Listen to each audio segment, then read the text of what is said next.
I can't get anything done. Hallo, liebe Grüße von Deutschland. Ich bin Jessica und ich bin eine Studentin aus Indonesien.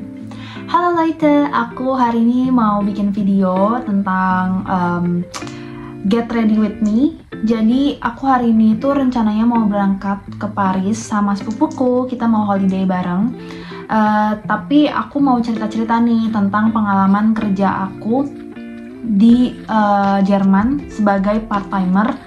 Karena kan waktu itu aku sempat bikin video tapi cuman hari pertama kali kerjanya aja. Nah terus aku nggak pernah sharing lagi nih selama aku kerja di Jerman itu gimana, dan specifically kerja di Starbucks. Nah makanya aku pengen cerita, sharing juga sambil aku get ready buat siap-siap ke Paris. Untuk vlog di Paris aku pastinya bakal bikin, jadi make sure kalian tetap update terus dan jangan lupa subscribe untuk di TikTok, Instagram, sama di YouTube aku. Oke? Anyway, intermezzo dulu. Aku tuh belakangan lagi suka banget bikin eyeliner yang ada wingnya, dan ataupun yang gak ada wingnya, tapi pokoknya intinya selalu bikin eyeliner setiap kali aku pergi, entah sekolah, kerja, ataupun aku gereja dan lain-lain. Dan aku tuh selalu pakai eyeliner. Nah, aku itu waktu itu kan udah beli eyelinernya yang mereknya tuh lokal dari Indonesia, tapi udah habis karena aku sering banget pakai. Dan akhirnya aku coba beli merek di sini. Sebenarnya sih di Indo juga ada. Ini adalah merek Benefit. Ini eyeliner bagus banget. Emang lumayan mahal dibandingin lokal produk di Indo, tapi menurut aku ini tuh benar-benar bagus banget guys. Ini adalah eyeliner dia yang Extreme Precision Liner, yang aku nggak tahu sih sebutannya apa, tapi intinya yang Extreme Precision Liner. Dan ini tuh super bagus banget. Aku rasa kalian bisa nemuin di Indonesia juga, entah di Sociola atau di Sephora. Dan harus beli kalau emang kalian penyuka eyeliner kayak aku, karena ini simple. Karena lihat nih ya, aplikatornya tuh kayak gini, jadi bener-bener gampang kalau mau bikin wingnya, dan juga gampang aplikasinya. Jadi aku rekomen banget. Oke, kita balik lagi ke topik tentang ngomongin kerjaan. Karena aku lagi sambil siap-siap, jadi maaf kalau misalnya aku kelihatannya kayak ruweh, tapi aku sambil cerita ya. Nah, jadi aku itu udah 2 bulan, nggak berasa ya. Jadi aku tuh udah 2 bulan kerja part-timer di Jerman, tepatnya di Starbucks. Aku bakal cerita dulu mungkin mulai dari kerjaannya ngapain aja. Nah, jadi waktu aku daftar kerjaan part-timer itu, aku daftarnya sebagai barista dan key partner. Nah, kalau untuk barista, tapi ternyata posisi yang di offer itu adalah as barista aja. Nah, bedanya apa sih? Kalau key partner itu sebenarnya tanggung jawabnya sedikit lebih banyak, seperti kayak bawahnya supervisor, tapi bukan yang langsung baristanya gitu. Sebenarnya kerjaannya so-iso, ujung-ujungnya sama gitu. Apa yang dilakukan sama barista, key partner itu juga dilakukan sama barista gitu. Tapi gajinya lebih besar aja, dan gak begitu signifikan sih besarnya, cuman tanggung jawabnya lebih banyak. Jadi nah itulah intinya. Dan aku itu kerjanya sebagai barista. Basically kalau kerja di Starbucks itu kita kerjaannya satu yang pasti bikin kopi. Dan dia itu ada beberapa tipe, ada banyak minuman kan. Dan dibagi menjadi 2 side. Ada yang barnya khusus untuk yang hot drinks, sama ada bar yang khusus untuk cold drinks. Atau kalau kalian yang biasa tahu atau sering minum Starbucks, itu namanya Frappuccino. Nah, kemudian ada juga pegang kasir di situ. Terus kita juga ada bersihin meja, kemudian bersihin bekas-bekas orang untuk makan dan nyuci-nyuci. Terakhir juga bersihin kamar mandi dan lantai. Nah, kemudian kalau misalnya kerja di Starbucks itu sebagai part-timer, kita kerja itu dibagi jadi 3 shift. Ada yang namanya opening shift, ada yang namanya middle shift, sama closing shift atau night shift. Nah, mostly sih sampai sekarang aku belum pernah dapat yang namanya opening, tapi aku sudah mendapatkan yang namanya middle shift dan night shift, dan aku juga udah pegang kasir, which is dalam waktu kurun 2 bulan aku udah handle semuanya kecuali opening, dan aku juga udah tahu bagaimana mengoperasikan di sana, dan mereka sangat appreciate karena katanya aku belajarnya cepet banget dan aku kayak bisa banget gitu dipromot buat jadi manajer. Ya, I don't know. Tapi intinya kerjaan di Starbucks itu seperti itu. Dan biasanya kalau kebetulan puji Tuhannya dari sekian banyak store di Stuttgart, tim aku itu adalah tim yang paling baik, yang paling the best, karena kita kerjasamanya bagus banget dan sama saling-saling tuh mau membantu dan gak reward gitu loh.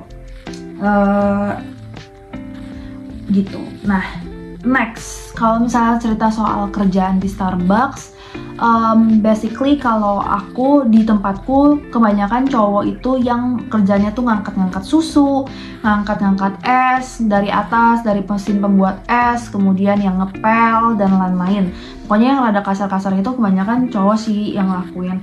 Once aku pernah disuruh untuk ngangkat es, karena saat itu lagi nggak ada cowok, tapi tiba-tiba di atas tuh ternyata ada supervisor aku cowok dan temen aku cowok, dan dia langsung nggak memperbolehkan aku untuk bawa es itu, which is aku appreciate karena dia sangat mengkonsiderasi gitu. Dan ya udah jadinya temen aku yang cowok yang jadinya ngebawa esnya. Nah, next kalau misalnya kita ngomongin soal kerjaan di Starbucks, benefitnya apa sih? Jadi benefitnya setiap minggu itu aku boleh bawa 1 coffee beans, terserah mau kita green atau mau kita bawa bijinya aja ya itu boleh. Terus kalau misalnya closingan, suka ada makanan sisa, kita boleh bawa sebanyak yang kita mau, which is untuk khusus yang fresh sih, karena yang fresh itu harus fresh tiap hari, jadi nggak bisa buat hari besok, makanya kita boleh bawa pulang gitu. Nah itu untuk benefitnya. Kemudian benefitnya lagi, boleh minum sepuasnya, kamu boleh bikin minuman sepuas kamu, mau berapa kali kayak mau berapa banyak itu terserah. Tapi kalau untuk makanannya enggak sih, dulu waktu 1 bulan pertama aja aku dapet makanan itu free selama tiap kali kerja selama 1 bulan sebagai trial. Nah tapi sekarang udah nggak pernah, cuman setiap pembelian apapun di Starbucks kamu dapat diskon 30%. Ya jadi aku bilang lumayan lah benefitnya. Oke, next kalau misalnya kita ngomongin soal gimana sih kerjaan di sana, apakah membutuhkan bahasa Jerman? To be honest, waktu pas daftar kerja memang aku apply CV-nya kan semua pakai bahasa Jerman. Dan waktu ngobrol sama manajer aku itu juga aku ngobrolnya pakai bahasa Jerman. Tapi during the time, nggak sebenarnya begitu aku diterima, ya nggak harus selalu ngomong bahasa Jerman sih. Dan most of my friends, mereka tuh ngobrol sama aku kadang pakai bahasa Jerman, kadang pakai bahasa Inggris. Jadi digabung-gabung gitu, karena ya aku kan belum terlalu fasih banget bahasa Jermannya. Jadi aku juga banyak belajar sih sebenarnya. Nah, tapi intinya apakah kamu membutuhkan bahasa Jerman? Menurut aku sih iya, karena at the end of the day ketika kamu interaksi sama customer atau customer nanya, kamu kan harus bisa ngomong kan. Nah disitulah aku banyak belajar. Jadi tiap kali sekarang ada customer nanya apa, apalagi sekarang aku udah pegang kasir, jadi sebisa mungkin aku udah bisa interaksi dan komunikasi sama mereka gitu dalam bahasa Jerman. Ya belajar banyak sih juga dari cara temen aku ngomong, dari cara aku understand complete sentences-nya gimana gitu. Tapi intinya kita berusaha belajar aja dalam bahasa Jermannya sehingga kita bisa komunikasi sama customer. Next, kalau misalnya ngobrolin soal culture-nya gimana sih kerja di Starbucks, well being said, aku bisa bilang untuk culture-nya sendiri di tim aku ya, aku nggak bisa mengeneralisasi semuanya sih, tapi puji Tuhannya di tim aku itu bagus banget karena bosnya itu tipikal yang juga appreciate kita. Meskipun orang Jerman tuh terkenal tidak langsung suka appreciate orang ya guys, jadi sebenarnya kalau kata profesor aku, kalau kamu dibilang thank you aja tuh udah sangat mengapresiasi gitu. Dibandingin kamu tuh bukan tipe orang, mereka tuh bukan tipe yang appreciate tuh kayak gila kerja lu bagus banget, gue suka kerjaan lu gini gitu. Mereka bukan tipe orang yang suka memuji, tapi orang Jerman itu lebih suka yang kayak ya udah thank you ya gitu. Kalau thank you artinya itu udah meaningful banget, udah berarti banget buat orang tersebut. Tapi untuk aku nggak semuanya juga sih, mostly kolega aku, terusnya teman-teman aku, semuanya itu suka mengapresiasi pekerjaan aku. Tapi kalau misalnya ngomongin soal bos, ada yang suka apresiasi, tapi ada juga yang mereka tuh kurang mengekspresikan itu. Next tips and triknya kalau kerja part timer di apalagi di Starbucks atau mungkin dimanapun sih, selalu berusaha untuk inisiatif, confidence, dan juga berani dalam arti kalau misalnya kamu memang benar, ya udah speak up aja, jangan diumpet-umpetin atau even kamu diem aja, karena menurut aku mereka juga harus tahu sih kayak apa yang menurut kamu itu salah, apa yang seharusnya salah dan apa yang seharusnya benar. Jadi belajar juga buat untuk speak up. Kalau misalkan memang supervisornya ada yang salah, ya udah speak up aja dengan komunikasi yang baik gitu. Apalagi ya, sebenarnya yang challengingnya adalah karena kalau misalnya kita closing shift, kita itu bisa kerja karena toko aku tutupnya jam 10 malam, biasanya aku pulang sampai rumah itu bisa jam 12 malam gitu.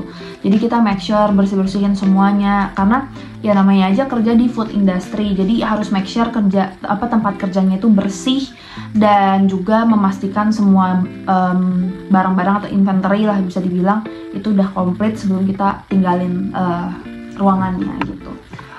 Overall sih itu ya, dan aku so far sih sebenarnya happy karena